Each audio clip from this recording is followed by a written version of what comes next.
98% student in CSS English ऐसे हर साल fail होते हैं और हर साल से रेगुलर ये चीज़ चलती आ रही है। मसला ये नहीं कि उनके पास नॉलेज नहीं है या उनके पास मटेरियल नहीं है, मसला ये है कि उनको मटेरियल को सही तरीके के साथ पुट करना नहीं आता। यही इशू फेज आया लास्ट ईयर 2025 की प्रिपरेशन के दौरान, जब मैंने अपनी प्रिपरेशन स्टार्ट की। मैंने अपनी CSS प्रिपरेशन स्टार्ट की तो अगस्त के अंदर, अगस्त के एंड में स्टार्टिंग लेता हूँ, MPT गुजर जाता है, लेकिन अभी तक मुझे बिल्कुल नॉलेज नहीं है कि किस तरह हमने ऐसे लिखना है, किस तरह पर ऐसे के पेपर को लेके चलना है।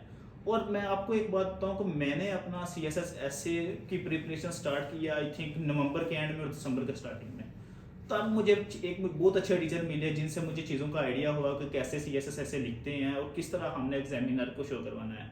और आपको एक और शॉकिंग न्यूज़ बताता जाऊँ कि मैंने ऑलमोस्ट, मुझे बड़ी अच्छी तरह याद है कि मैंने अपना कंप्लीट CSS के अंदर डायरेक्ट जाकर लिखा था।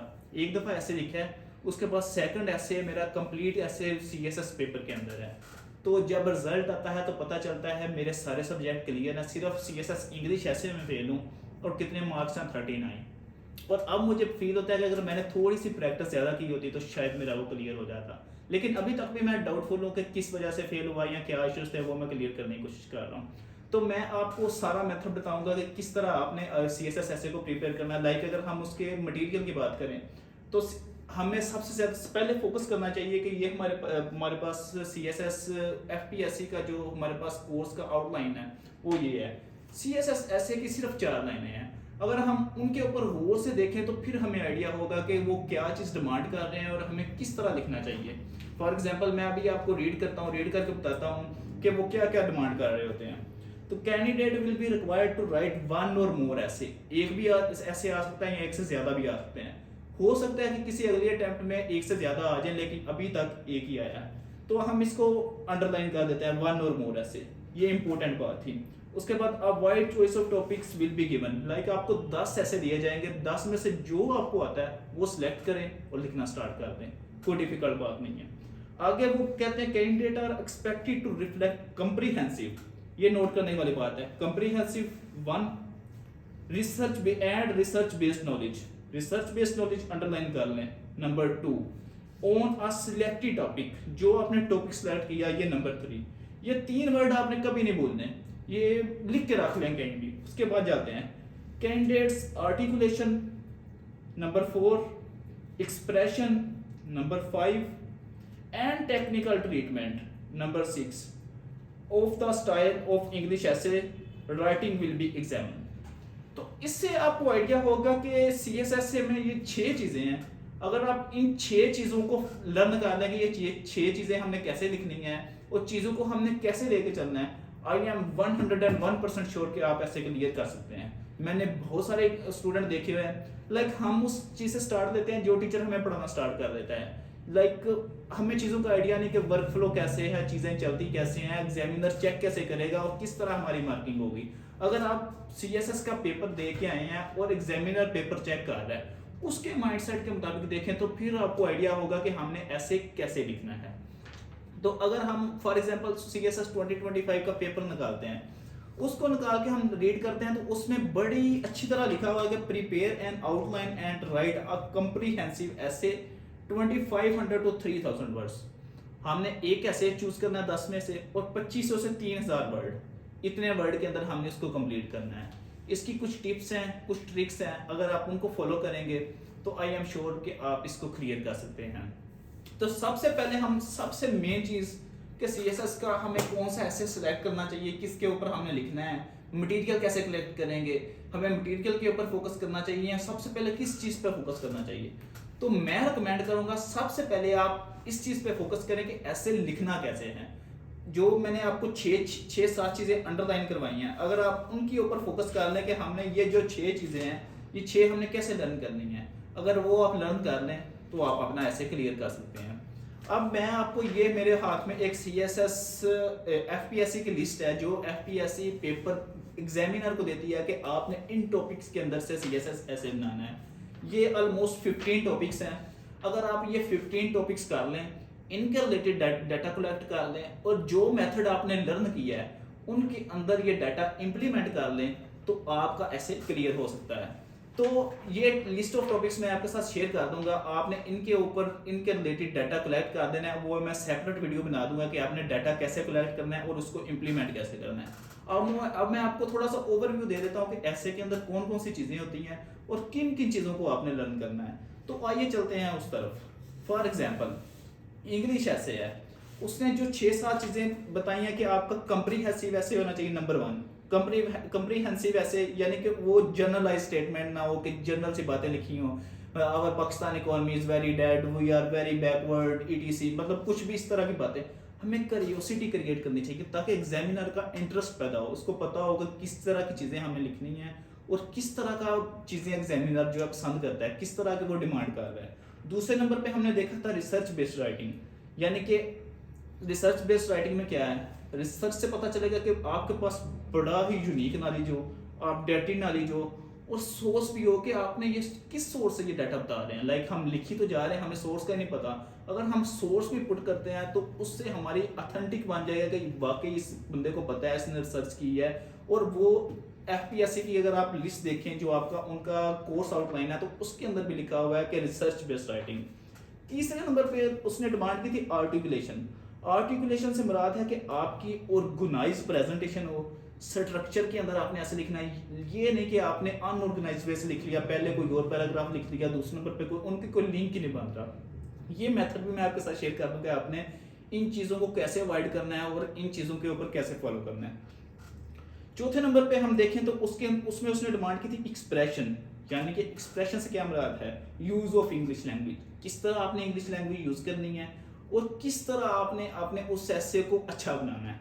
उसके बाद technical treatment of style, like technical treatment of style से क्या मुराद है, आपको 10 टॉपिक्स आएंगे, 10 में से आपने ये सिलेक्ट करना है कि ये टॉपिक्स किस तरह का है, आर्गुमेंटेटिव है, अब्स्ट्रैक्ट है या एक्सपोजिटरी ऐसे है। ऐसे की डिफरेंट टाइप्स होती हैं, ये 3 टाइप्स आपको बता रहा हूँ, अगर आप 3 को फॉलो कर दें आपके ऐसे सारे निकल जाएंगे। आपने वो पहचाननी है और उसके अकॉर्डिंग आपने आउटलाइन लिखनी है, उसके अकॉर्डिंग आपने ऐसे लिखना है। स्टूडेंट 70% क्यों फेल होते हैं, उनको पता ही नहीं होता कि ये एक्सपोजिटरी डिमांड कर रहा है या आर्गुमेंटेटिव डिमांड कर रहा है। तो इन चीज़ों के ऊपर आपको फोकस करना पड़ेगा।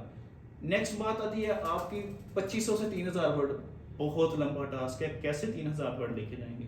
आपको कुछ छोटा सा शॉर्टकट बताऊं, आपके 3000 वर्ड जो उसने कहा है ना, आप जब एक पैराग्राफ लिखते हैं तो पैराग्राफ में कितने वर्ड लिखते हैं, 250 से लेके 300 वर्ड्स। ये हो गए 250 से 300 वर्ड्स या 200 वर्ड्स का आप एक पैराग्राफ लिख लें। एक पैराग्राफ 200 वर्ड का, 5 पैराग्राफ 1000 वर्ड, आपके 10 पैराग्राफ 2000 वर्ड्स और आपके 15 पैराग्राफ 25000 वर्ड्स। 15 पैराग्राफ अगर आपको आ गए, आपका ऐसे निकल गया। आपने सबसे पहले फोकस करना है कि आपने 15 पैराग्राफ लिखने हैं। तो 15 पैराग्राफ लिखने से पहले आपको इस चीज़ का तो नॉलेज होना चाहिए कि पैराग्राफ कैसे लिखते हैं। तो सबसे बेसिक से स्टार्ट करना चाहिए, ना कि आप पेपर पैटर्न पकड़ें, डेटा कलेक्ट करना शुरू कर दे, इम्प्लीमेंट कोर्स आउटलाइन लिखनी शुरू कर दो, ऐसे की आउटलाइन लिखो, उस क्रंच पैराग्राफ लिखो, उसकी थीसिस स्टेटमेंट लिखो, पूरा पूरा ऐसे लिखना शुरू कर दो। अगर आपको ऐसे की आउटलाइन लिखनी नहीं आती, आपको ऐसे का पैराग्राफ लिखना नहीं आता, तो आप कंप्लीट ऐसे कैसे लिखेंगे। एक पैराग्राफ लिखना सीख लें, उसी मेथड को 25 पैराग्राफ 15 पैराग्राफ के अंदर इम्प्लीमेंट कर दें, ऐसे गया आपका। ये होता है सबसे इजी मेथड जो मैंने लर्न किया। अब बात करते हैं कि आपने अपना पैराग्राफ कैसे लिखना है।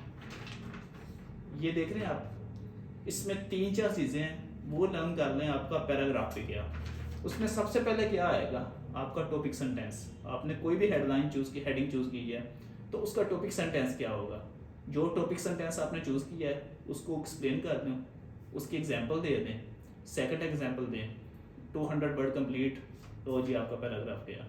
इसी तरह के आप 15 पैराग्राफ लिखो, ऐसे ख़त्म। ये होता है सबसे इजी मेथड। लेकिन इसके अंदर भी बहुत सारी चीज़ें हैं जो आपको लर्न करनी चाहिए, जो आपको सीखनी चाहिए। अगर आप उनको फॉलो करते हैं तो आई एम 100% श्योर आपका ऐसे हो जाएगा। तो कौन कौन सी चीज़ें हैं, क्या क्या कौन कौन सी चीज़ें आपको लर्न करनी पड़ेंगी, ये जो कंप्लीट मैंने चीज़ें आपको 6-7 टॉपिक्स बताए। लाइक आपको टेक्निकल ट्रीटमेंट कौन सी है, आपने किस तरह कैसे सिलेक्ट करना है, ये कंप्लीट प्लेलिस्ट में बना के रख दूंगा।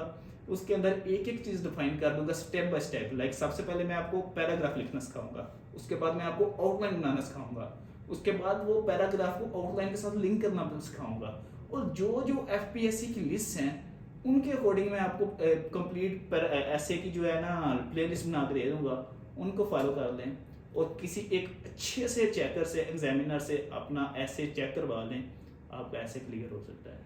ये होता है सबसे इजी मेथड। लेकिन हमें अनफॉर्चुनेटली अगर आप यूट्यूब के ऊपर जाएं, लाइक मुझे जो सबसे ज़्यादा मुश्किल पेश आई, यूट्यूब से मुझे कोई प्रॉपर नॉलेज नहीं मिला। किसी अकेडमी के अंदर भी गया हूँ, मैं नेम नहीं उनका रिप्रेजेंट करूँगा, उन्होंने भी जाते सबसे पहले कहा कि आउटलाइन लिखनी शुरू कर दो, ऐसे का ये लिखना, मुझे तो पता ही नहीं ऐसे होता क्या है, तो मैं आउटलाइन कैसे उसके अंदर लिख सकता हूँ। लाइक बहुत सारे स्टूडेंट कंफ्यूज हो जाते हैं, स्टूडेंट कुछ भी नहीं सकते। तो अगर आप इन चीज़ों को फॉलो कर लें आपका ऐसे बन सकता है। आपका मैंने एक कंप्लीट कोर्स क्रिएट किया है जिसके अंदर मैं आपको गाइड करूंगा कि आपने कैसे ऐसे लिखना है। अगर आप उन चीज़ों को फॉलो कर लें तो आपका भी CSS ऐसे क्लियर हो सकता है। मैं आपको थोड़ा सा उनका ओवरव्यू दे देता हूँ कि क्या क्या चीज़ें मैं आपको सिखाऊंगा, कौन कौन सी चीज़ें हम लर्न करेंगे और किस तरह आप अपना ऐसे लिखेंगे। तो आइए थोड़ा सा उनको डिस्कस कर लेते हैं।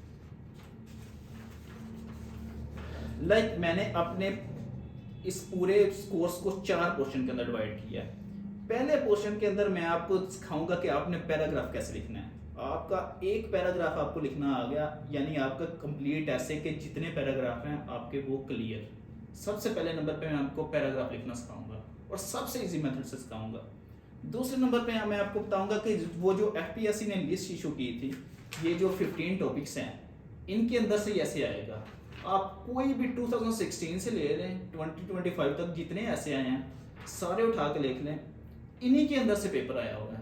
और इनका आपने मटेरियल कैसे कलेक्ट करना है दूसरे नंबर पे मैं आपको वो बताऊंगा, ताकि आप अपने पैराग्राफ के अंदर उनको इंजेक्ट कर सकें, उनके अंदर पुट कर सकें। तीसरे नंबर पे मैं आपको बताऊंगा कि रिसर्च बेस्ड राइटिंग क्या होती है, कि कैसे आपने ये चीज़ें रिसर्च करनी है और किस तरह हमने पुट करनी है। उसके बाद हम सीखेंगे टाइप्स ऑफ ऐसे। लाइक मैंने ऑलरेडी डिस्कस किया हुआ है कि ऐसे की 3 डिफरेंट टाइप्स होती हैं। तो कौन कौन सी टाइप्स हैं, हमने कैसे आइडेंटिफाई करना है कि ये कौन सी टाइप है, ये कौन सी कैटेगरी है, ये कौन सी कैटेगरी के अंदर आती है, ठीक है। और फिर वो जो भी टाइप्स हमने हैं, फॉर एग्जांपल एक्सपोजिटरी ऐसे है, आर्गुमेंटेटिव है और अनदर ऐसे है, अब्स्ट्रैक्ट ऐसे है। तो उसके अकॉर्डिंग हर ऐसे की आउटलाइन बनाना एक कला है, एक डिफरेंट मेथड है। उन तीनों की मैं आपको आउटलाइन बनानी सिखाऊंगा कि आपने उन डिफरेंट कैटेगरी की ऐसे की आउटलाइन कैसे बनानी है। आपकी आउटलाइन भी होगी, आपका पैराग्राफ भी हो गया, पीछे बची आपकी थीसिस स्टेटमेंट। आपको थीसिस स्टेटमेंट सिखाऊंगा और एंड पे कंक्लूजन में कैसे आपने पैराग्राफ को लिंक करना है, कैसे कंप्रीहेंसिव उसको बनाना है, वो मेथड बता के ये ऑलमोस्ट आपका 15 वीडियोस होंगी। और आप 15 वीडियो वॉच कर लेते हैं, ज़्यादा लेंथी नहीं होंगी, 10 मिनट्स की 15 वीडियो, फॉर एग्जांपल 15 वीडियो के आपके 2 घंटे हो गए, 3 घंटे एक दिन के लगा के आप ऐसे को दे लें और किसी भी एग्जामिनर को चेक करवा लें, आपको पता चल जाएगा कि आपको ऐसे लिखना आ गया है या नहीं आया। उम्मीद करता हूँ कि आपको वीडियो पसंद आई होगी। चैनल के अंदर जाएं, आपको इंग्लिश ऐसे की प्लेलिस्ट मिल जाएगी जहाँ पे सारी डिटेल्ड वीडियो बनाई गई हैं जो आपकी हेल्प करेंगी आपको इंग्लिश ऐसे लिखने में।